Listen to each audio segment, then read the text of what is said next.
What's up, everybody? Welcome to the latest episode of Games Up Podcast. My name is Cameron McCulloch-Keeble, and hopefully you know me as a third of the hosts of this show. And we're back this week with our final interview from EGX 2015, but it's not an indie dev interview. This week we're joined by Dr. Mick Donegan, who's the CEO of a charity called Special Effects. Special Effects are a charity who help people with disabilities and special needs to play video games, and they do really, really wonderful, awesome work. And we got to meet them on the show floor of EGX 2015, where we chatted with them and interacted with some of the stuff they do, and it was a really, really cool experience. So I'm going to stop rambling on, and I'm going to let you guys hear the interview, and then I'll come back and tell you a little bit more about the charity after the interview. So thanks very much. And here we go. Ladies and gentlemen, welcome back to the latest episode of Games Up. My name is Cameron McCulloch-Keeble, and we are on the show floor here at EGX with a very special guest for a very special show. I'm here with... I'll let you introduce yourself. Mick Donegan, CEO of the charity Special Effects. Excellent. And if you don't know about Special Effects, they're a really awesome charity, and they do some really great stuff. We'll get into them... Actually, we'll get into them right now. So, Mick, tell us about Special Effects. Tell us what you guys do and the story of you. Basically the story is that my background is I'm a teacher and I helped kids with their education through technology, but parents came to me and asked, what could the kids do at 3:30, when they get home from school? How can they play with friends? How can they play with their family? And there was just a big gap. There was nowhere where they could go to actually be helped to have fun, which is they spend far more time out of school than they do in school, and yet no one was working on technology to help them. And that was the reason why I started it. But the charity helps people of all ages, doesn't matter whether they're at school or retired or whatever. If they've got a physical disability, a severe disability that stops them playing games, and they want to, then they can get in touch, and we will do our best to help them do that. Awesome. So how long have you guys been a charity for? When did you form? We started back in 2008, but we gradually built up because we need to raise. Well, we raise all our funds ourselves. Right. We don't charge for what we do, so it takes time to build up the charity. But now, gradually, we're now got sort of about 16 to 17 staff now, and we are helping people all around the British Isles. But it's a very labour-intensive work we do, because we work with individuals. It'll be anybody in the the British Isles, say, who gets in touch. If they can come to us for an assessment in Oxfordshire, great. But a lot of them are too ill to do that. Some of them are in intensive care, or travelling is really painful or difficult. So we'll go to them. And as a team, it's at least two of us, sometimes three.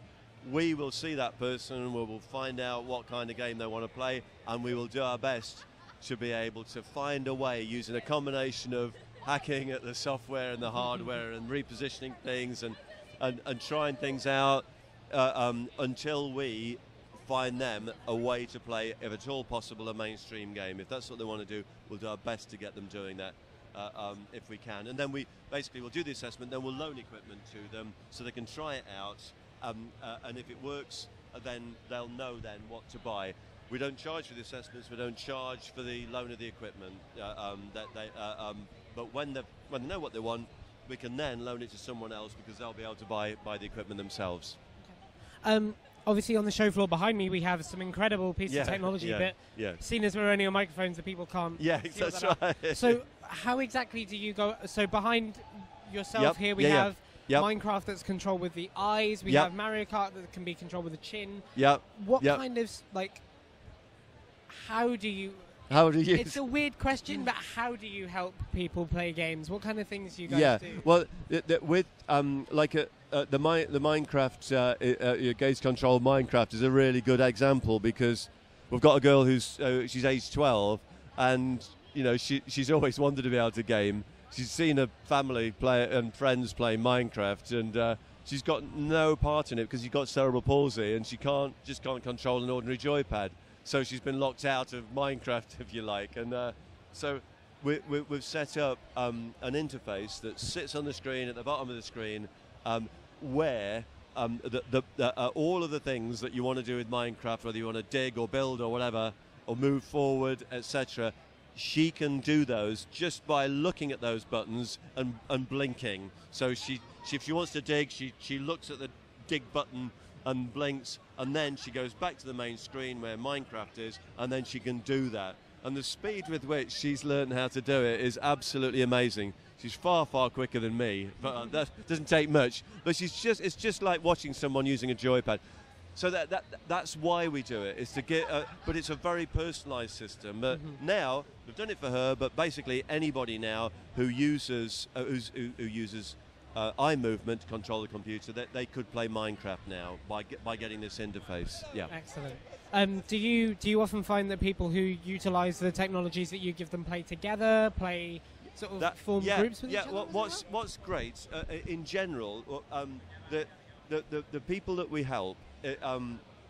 What's great is that not only can they play with the family and friends, and in many cases make friends with school friends because they've got something that they can both play, but also they can play online. The people we help can play online and compete online. Our challenge, and it is a big challenge, it's the people we work with have a very severe disability. Sometimes they've had an injury, which means that they can't control the computer as well as they used to. Sometimes it's just a progressive condition, so they're getting weaker and weaker. And yet our challenge is to enable them to play a mainstream game as well as they always could. And the big acid test for us, the acid test of whether that's worked or not, is if they can compete with their family, but also compete online. And to be able to, the biggest buzz for us is when we find out that they're playing online, because it means that they've got the confidence to do it, and that they are actually competing. It's such that's something else that's but people that we work with, they are just as competitive, if not more so, than anyone else, and it's lovely to release that. It's such a big part of people's quality of life, just competing in whatever way. It's fun. It's still fun, but it's something that is in everybody, that desire to compete.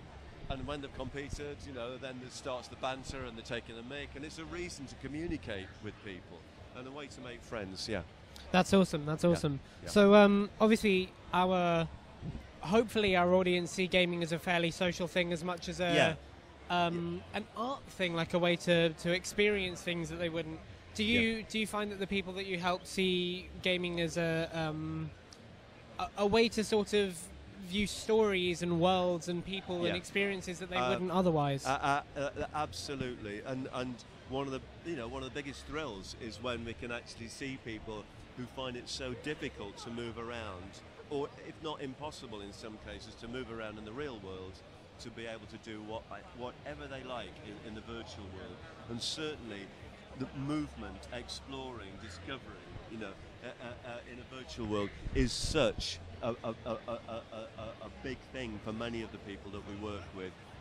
We worked with a developer, Sun and Moon Studios in Bristol.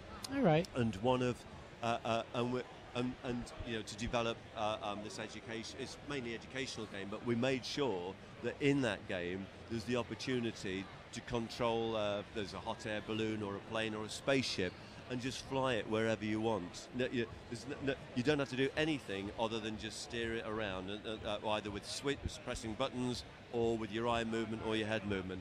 And just being able to explore gives people such a buzz, just to be free like that. So you're absolutely right. Being in control, doing what you want in that virtual world. I mean, it's a thrill for all of us, but as I say, especially for people who might be just flat on their back, or in a wheelchair. Absolutely. So I'll call it a day, and I'll take no more of your time. No. But if anybody wanted to find out more about what you do, or just wanted to interact with the charity and follow you, as it were, where should we find you? Where should we look for you? www.specialeffect, that's all one word without an S, specialeffect.org.uk. And people can support us if they want to, just with a tweet, just a retweet will be brilliant. Any way in which they want to help us is amazing, and we've got every year we have a gaming weekend where people fundraise for us. If they're interested, check that out. It's in February, but really it's just people spreading the word, either because they want to help themselves, or if they know somebody with a disability who needs help, just put them in touch with us and we'll do our best. Awesome. So you heard it here. if you want to support this charity, which you should because they're awesome, spread the word, go and follow them because they do really great stuff. Thank you very much, Mick. It's been an absolute pleasure. Yeah. Thank you very much for your interest. Thank you very much. Yeah. So there you go, ladies and gentlemen. That was the fantastic, wonderful Dr. Mick Donegan, who, as I said, is the CEO of Special Effect. And hopefully you know a little bit more now about Special Effect and what they do and how wonderful they are. When we bumped into them on the show floor of EGX, we came across their booth, and their booth had all sorts of specialist equipment up. One of the things there was, as I said in the interview, Minecraft that you could control with your eyes. I personally have a little bit of experience working with children with disabilities and special needs, and so to see this kind of equipment being used to play games and seeing those games being played on the show floor of EGX, like next to Battlefront and Mirror's Edge and Need for Speed, it was really nice to see people interact with something so important and enjoy it as much as they did. Of all the wonderful things we saw at EGX, of all the wonderful people we met, I must admit, seeing Special Effects and actually interacting with the work they do was probably one of, if not my absolute highlight. This is the part of the show where I would grit my teeth and ask you to like and subscribe to show us support. I'm not going to do that this week. If you're interested at all in what you've heard here today, or you think it's cool or you like it in any way, go and look at the charity.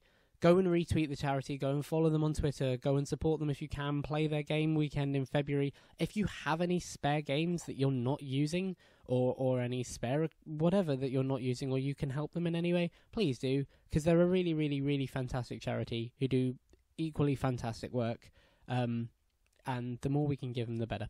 So that was this episode of Games Up Podcast. That was the final episode of EGX 2015. We cannot wait for EGX 2016. And like I said, go and find out more about Special Effects. Go and support them where you can, how you can, because they're wonderful and do wonderful things. So until the next episode of Games Up Podcast, until next EGX, thanks very much, and the game's up.